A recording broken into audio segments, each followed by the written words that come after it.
नमस्कार मित्रांनो आणि मैत्रिणींनो.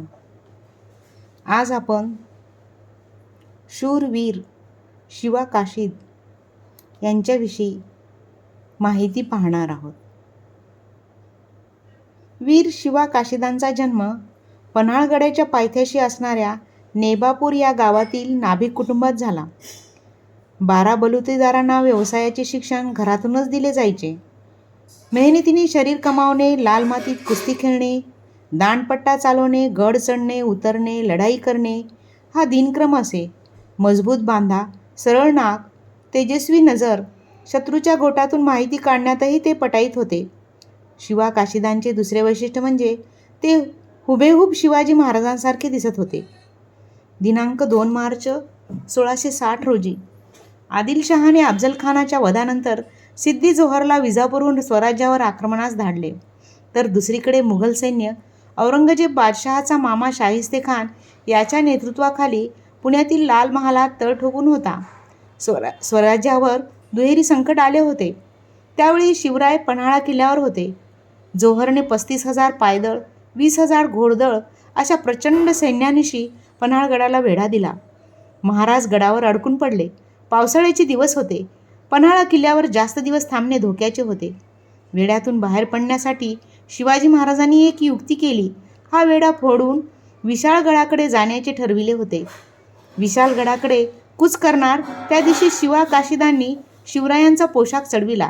शिवा काशीदांचा चेहरा हुबेहूब शिवरायांसारखा दिसू लागला. खरे शिवराय कोण हेच कळणे थोडे अवघड झाले. दिनांक 12 जुलै 1660 आषाढी पौर्णिमेची रात्री 10चा सुमार होता. शिवराय पन्हाळगडावरून निघाले. पालखीत बसले. पालखी मावळ्यांनी उचलली. रायाजी बांदल, फुलाजी प्रभू आणि बाजीप्रभू देशपांडे सोबत 600 निवडक मावळेही निघाले आणि सोबत आणखीन एका पालखीत शिवा काशीद निघाले. पाऊस, वादळ, विजा अखंड चालू होत्या. पालखी जरा आडवाटेने गडाखाली उतरत होती. हे रस्ता दाखवायला पुढे चालले होते. शिवाजी महाराज उद्याच शरण येणार आहे, मग कशाला या वादळी पाण्यात मोर्चावर उभे राहा, करा उबदार आराम. अगदी असाच गाफील विचार करून शाही मोर्चेवाले ढिले पडले होते. झाडाझुडपातून आणि खाच खळग्यातून महाराजांची पालखी विशाळगडाच्या दिशेने धावत होती. पाऊस पडत होता. आभाळ गडगडत होते. छाताडे धडधडत होती. विजा लखलाखत होत्या. पालखी धावतच होती. नजरा धास्तीने भिरभिरत होत्या. छावणीच्या सांदी सपाटीतून ती पालखी बेलालूमपणे वेढा भेदून गेली. पासून पालखी पुष्कळ दूर गेली. जोहरच्या गस्त्याच्या सैनिकांनी त्यांना पाहिले. आरडाओरडा करीत ते तंबूच्या दिशेने धावले. काही वेळातच सगळा तळ जागा झाला. जोहर रागाने लाल झाला होता. छत्रपती शिवाजी महाराजांनी आपल्याला मूर्ख बनवण्याची भावना त्याला क्षणाक्षणाला झाली. जोहरच्या हत्यारबंद सैनिकांच्या तुकडीने छत्रपती शिवाजी महाराजांच्या वेशातील गुप्तहेर शिवाजी काशीद यांना पकडले. शिवा काशीद यांची पालखी सिद्दी जोहरच्या समोर नेण्यात आली. इकडे सिद्दी जोहरच्या तंबूत छत्रपती शिवाजी महाराजांना ओळखणारा अफजलखानाचा मुलगा फाझलखान होता. कृष्णा भास्कर कुलकर्णीने छत्रपती शिवाजी महाराजांच्या कपाळावर तलवारीचा वार केला होता हे फाझलखानास माहीत होते. म्हणून फाझलखान गुप्तहेर शिवाजी काशीद यांना म्हणाला, क्या आप सचमुच शिवाजी महाराज है? अगर आपको जान प्यारी है तो सच बता. यावर शिवा काशीद म्हणाले, हां, मैं शिवाजी महाराज हूँ. आणि फाझलखानाने शिवरायांचा जिरेटोप मागे सारला आणि पाहतो तर काय, कपाळावर कृष्णा भास्कर कुलकर्णीने दिलेल्या तलवारीचा वर्मी बसलेला घावाचा वरण काही दिसला नाही. त्याने तात्काळ ही बाब सिद्दी जोहरच्या नजरेस आणून दिली. सिद्दी जोहरला कळून चुकले की आपणाला छत्रपती शिवाजी महाराजांनी चकवा दिला आहे. यावर शिवाजी महाराज म्हणाले, शिवाजी काशीद यांच्याजवळ संशयाच्या नजरेने न्याहाळत विचारले, तू छत्रपती शिवाजी महाराज नाहीस तर कोण आहेस? यावर शिवाजी काशीद हसत म्हणाले, मी छत्रपती शिवाजी महाराजांच्या स्वराज्यातला एक चाकर आहे. यावर सिद्धी म्हणाला, कसलं स्वराज्य? कसला शिवाजी राजा? जोहर संतापला होता. शिवाजी काशीद यांना जोहरचे बोलणे आवडले नाही. त्यांचे डोळे रागाने लाल झाले आणि जोहरच्या नजरेला नजर भिडवीत शिवाजी काशीद ओरडले, खामोश! माझ्या राज्याबद्दल एक शब्द जरी वावगा बोललात तर याद राखा, तुला शिवरायांचं मोठेपण काय समजणार? आमचा राजा लाख मोलाचा आहे, पोशिंदा आहे, लाख मरोत पण माझा राजा जगो असंच मी म्हणणार. हे सारं ऐकून सिद्धी जोहर गांगरला. थोड्याच वेळात स्वतःला सावरून म्हणाला, वैसा ही होगा, मरने को तैयार हो. तेरे राजा के वास्ते तू मरेगा, अब यहाँ इसी वक्त. शिवाजी काशीद हसत हसत म्हणाले, मरणाचे भय मला काय घालतोस? मरणाचे भय तुझ्यासारख्यांना वाटावं, आम्हाला नाही.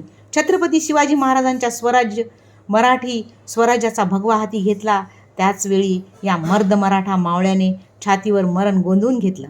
स्वराज्यासाठी मरण कुठेही येऊ, कसंही येऊ, मरणाला भिवून पळणारा हा शिवाजी काशीद नाही. मेला तर स्वराज्यासाठी मरण, स्वराज्यासाठी जगन आणि स्वराज्यासाठी मरण. स्वराज्याचा चंग बांधला आहे आम्ही. तेव्हा मरणाचं भय या गड्याला घालू नकोस, समजलं? जोहर पिसाळला. शिवाजी काशीद यांचे बोलणे त्याच्या जिव्हारी जोमलं. छत्रपती शिवाजी महाराज हातून निसटल्याने तो बिथरला होता. शिवाजी काशीद हे देखील वस्तादोके वस्ताद होते. त्यांना ना मरण्याचं भय, ना खेद, ना खंत. यांचे बोलणे आणि विचार म्हणजे फक्त छत्रपती शिवाजी महाराज रयतेच्या स्वराज्याचे. शिवाजी काशीद यांनी स्वराज्यनिष्ठा पाहून यांची स्वराज्यनिष्ठा पाहून सिद्धी जोहरने शिवाजी काशीद यांना ठार मारण्याचा आदेश दिला. राजे म्हणून जन्माला नाही आला, पण शिवाजी राजे म्हणून मरण्याचा भाग्य मिळाले. म्हणून हसत हसत मरणाच्या दारी जाणारे वीर काशीद शिवरायांचा पन्हाळा ते विशाळगड प्रवास, वीर शिवा काशीदांचे बलिदान, वीर बाजीप्रभू आणि मावळ्यांचा पराक्रमी बलिदान अखंड स्मरणात राहो. इतिहास शिवा काशीदांचे धाडस, प्राणांची आहुती कदापि विसरू शकणार नाही. कारण शिवा काशीदासारख्या मावळ्याच्या बलिदानामुळे स्वराज्याचे देखणे स्वप्न शिवराय साकार करू शकले. स्वराज्यासाठी प्राणांचे बलिदान देणाऱ्या वीर शिवा काशीद यांची पन्हाळगडाला लागूनच समाधी उभारली आहे. हा समाधी परिसर विकसित करण्यात येत आहे. शौर्य स्मारकात वीर शिवा काशीद यांच्या पराक्रमाचे दर्शन घडविणारे 3 म्युरल्स साकारली आहेत.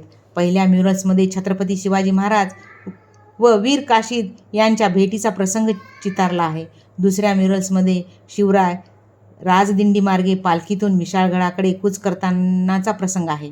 तिसऱ्या म्युरल्समध्ये वीर शिवा काशीद यांच्या बलिदानाचा प्रसंग रेखाटला आहे. 12 बाय 10 फूट आकारातील हे म्युरल्स आहेत. धन्यवाद मित्रांनो. तुम्हाला कशी वाटली माहिती ती मला कमेंट्स करून सांगा.